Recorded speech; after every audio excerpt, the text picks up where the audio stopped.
من القرون أنهم إليهم لا يرجعون وإن كل لما جميع لدينا محضرون وآية لهم الأرض الميتة أحييناها فأخرجنا منها حبا فمنه يأكلون وجعلنا فيها جنات من نخيل وأعناب وفجرنا فيها من العيون ليأكلوا من ثمره وما عملته أيديهم أفلا يشكرون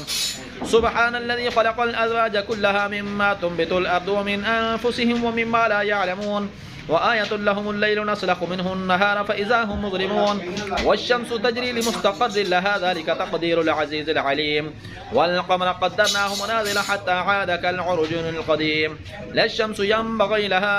أن تدرك القمر ولا الليل سابق النهار وكل في فلك يسبحون وآية لهم أنا حملنا ذريتهم في الفلك المشحون وخلقنا لهم من مثله ما يركبون وإن نشأ نغرقهم فلا صريخ لهم ولا هم ينقذون إلا رحمة منا ومتاعا إلى حين وإذا قيل لهم اتقوا ما بين